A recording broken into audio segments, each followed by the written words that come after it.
ಸಮುವೇಲನ ಗ್ರಂಥದಿಂದ ವಾಚನ. ಅಧ್ಯಾಯ 13. ಫಿಲಿಷ್ಟಿಯರೊಡನೆ ಯುದ್ಧ.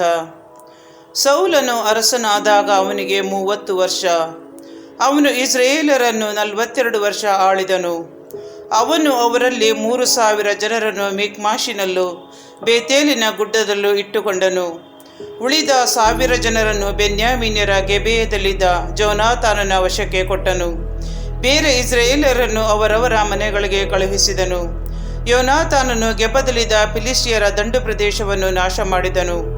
ಈ ಸಮಾಚಾರ ಫಿಲಿಷ್ಟಿಯರಿಗೆ ಮುಟ್ಟಿತು. ಹಿಬ್ರಿಯರೆಲ್ಲರಿಗೂ ಇದು ಗೊತ್ತಾಗುವಂತೆ ಸೌಲನು ದೇಶದಲ್ಲೆಲ್ಲ ಕೊಂಬೂದಿಸಿದನು. ಸೌಲನು ಫಿಲಿಷ್ಟಿಯರ ದಂಡು ಪ್ರದೇಶವನ್ನು ನಾಶ ಮಾಡಿದ್ದರಿಂದ ತಾವು ಅವರ ದ್ವೇಷಕ್ಕೆ ಗುರಿಯಾದವೆಂದು ಇಸ್ರಾಯೇಲರು ತಿಳಿದು ಗಿಲ್ಗಾಲಿಗೆ ಬಂದು ಸೌಲನನ್ನು ಕೂಡಿಕೊಂಡರು. ಆಗ ಫಿಲಿಷ್ಟಿಯರು ಇಸ್ರಾಯೇಲರೊಡನೆ ಯುದ್ಧ ಮಾಡುವುದಕ್ಕಾಗಿ 30,000 ರಥಬಲವನ್ನು, 6,000 ಅಶ್ವಬಲವನ್ನು ಹಾಗೂ ಸಮುದ್ರದ ಮರಳಿನಂತೆ ಅಸಂಖ್ಯವಾದ ಕಾಲಾಳುಗಳನ್ನು ತೆಗೆದುಕೊಂಡು ಬಂದು ಬೇತಾವೆನಿನ ಪೂರ್ವ ದಿಕ್ಕಿನಲ್ಲಿರುವ ಮಿಕ್ಮಾಷಿನಲ್ಲಿ ಪಾಳೆಯ ಮಾಡಿಕೊಂಡರು. ಇಸ್ರಾಯೇಲರಿಗೆ ಕೇಡು ಬಂದೊದಗಿತು. ತಾವು ಇಕ್ಕಟ್ಟಿನಲ್ಲಿ ಇದ್ದೇವೆಂದು ಅವರು ತಿಳಿದು ಗವಿ, ಕಾಡು, ಬಂಡೆ, ನೆಲಮನೆ, ಗುಂಡಿ ಇವುಗಳಲ್ಲಿ ಅಡಗಿಕೊಂಡರು. ಕೆಲವರು ಜೋರ್ಡಾನ್ ನದಿ ದಾಟಿ ಗಾದ್ಯರ ದೇಶಕ್ಕೂ ಗಿಲ್ಯಾದ್ ಪ್ರಾಂತ್ಯಕ್ಕೂ ಹೊರಟು ಹೋದರು. ಸೌಲನು ಇನ್ನು ಗಿಲ್ಗಾಲಿನಲ್ಲೇ ಇದ್ದನು. ಅವನ ಸಂಗಡ ಇದ್ದವರು ಭಯದಿಂದ ನಡುಗುತ್ತಿದ್ದರು. ಸೌಲನು ಸಮುವೇಲನ ಆಜ್ಞೆಯಂತೆ ಗಿಲ್ಗಾಲಿನಲ್ಲಿ 7 ದಿವಸ ಇದ್ದರು. ಸಮುವೇಲನು ಅಲ್ಲಿಗೆ ಬರಲಿಲ್ಲ. ಅಷ್ಟರಲ್ಲಿ ಜನರು ಚದುರಿ ಹೋದರು. ಆಗ ಸೌಲನು ಜನರಿಗೆ ದಹನ ಬಲಿಗೆ ಹಾಗೂ ಶಾಂತಿ ಸಮಾಧಾನ ಬಲಿಗೆ ಬೇಕಾದುದನ್ನು ತರಿಸಿ ದಹನ ಬಲಿಯನ್ನು ಅರ್ಪಿಸಿದನು. ಅದು ಮುಗಿಯುವಷ್ಟರಲ್ಲೇ ಸಮುವೇಲನು ಬಂದನು. ಸೌಲನು ಅವನನ್ನು ವಂದಿಸುವುದಕ್ಕಾಗಿ ಮುಂದೆ ಹೋದನು. ಸಮುವೇಲನು ಅವನನ್ನು ನೋಡಿ, ಇದೇನು ನೀನು ಮಾಡಿದ್ದು ಎಂದು ಕೇಳಿದನು. ಅವನು, ಜನರು ಚದುರಿ ಹೋಗುವುದನ್ನು, ನೀವು ನಿಯಮಿತ ಕಾಲಕ್ಕೆ ಬಾರದಿರುವುದನ್ನು ಹಾಗೂ ಫಿಲಿಷ್ಟಿಯರು ಮಿಕ್ಮಾಷಿನಲ್ಲಿ ನಮಗೆ ವಿರೋಧವಾಗಿ ಕೂಡಿಕೊಂಡಿರುವುದನ್ನು ನೋಡಿದೆ. ಸರ್ವೇಶ್ವರನಿಗೆ ಶಾಂತಿ ಸಮಾಧಾನದ ಬಲಿಯನ್ನು ಸಲ್ಲಿಸುವುದಕ್ಕಿಂತ ಮೊದಲೇ ಫಿಲಿಷ್ಟಿಯರು ಗಿಲ್ಗಾಲಿಗೆ ಬಂದು ನನ್ನ ಮೇಲೆ ಬಿದ್ದಾರೆಂದು ಭಯಪಟ್ಟೆ.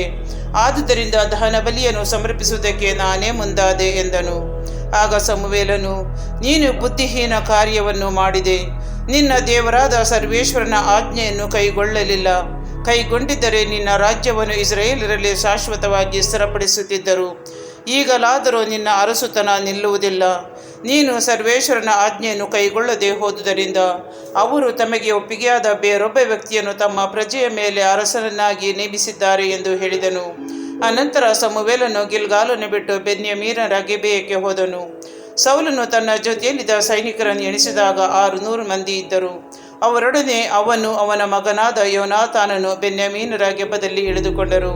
ಫಿಲಿಷ್ಟಿಯರು ಮಿಕ್ಮಾಷಿನಲ್ಲಿ ಪಾಳೆಯ ಮಾಡಿಕೊಂಡಿದ್ದರು. ಸುಲಿಗೆ ಮಾಡುವುದಕ್ಕಾಗಿ ಫಿಲಿಷ್ಟಿಯರ ಪಾಳೆಯದಿಂದ 3 ಗುಂಪುಗಳು ಹೊರಟು ಬಂದವು.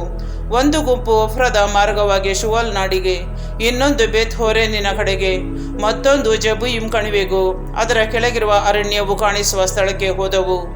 ಹಿಬ್ರಿಯರು ಈಟಿ ಕತ್ತಿಗಳನ್ನು ಮಾಡಿಸಿಕೊಳ್ಳಕೂಡದೆಂದು ಫಿಲಿಷ್ಟಿಯರ ಆಜ್ಞೆ ಇದ್ದುದರಿಂದ ಇಸ್ರಾಯೇಲ್ ದೇಶದಲ್ಲಿ ಅವುಗಳನ್ನು ಮಾಡುವ ಕಮ್ಮಾರರೇ ಇರಲಿಲ್ಲ.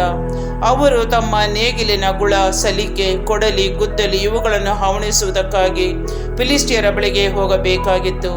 ಗುದ್ದಲಿ, ಸಲಿಕೆ, ತ್ರಿಶೂಲ, ಕೊಡಲಿ, ಮುಳ್ಳುಗೋಲು ಇವುಗಳನ್ನು ಹದ ಮಾಡುವುದಕ್ಕಾಗಿ ಅವರಲ್ಲಿ ಅರ ಮಾತ್ರ ಇತ್ತು. ಹೀಗಿದ್ದುದರಿಂದ ಯುದ್ಧ ಪ್ರಾರಂಭಿಸಿದಾಗ ಸೌಲ ಯೋನಾತಾನನ ಹೊರತು ಅವರ ಜೊತೆಯಲ್ಲಿದ್ದ ಜನರಲ್ಲಿ ಒಬ್ಬನ ಕೈಯಲ್ಲಾದರೂ ಕತ್ತಿಯಾಗಲಿ ಭರ್ಜಿಯಾಗಲಿ ಇರಲಿಲ್ಲ.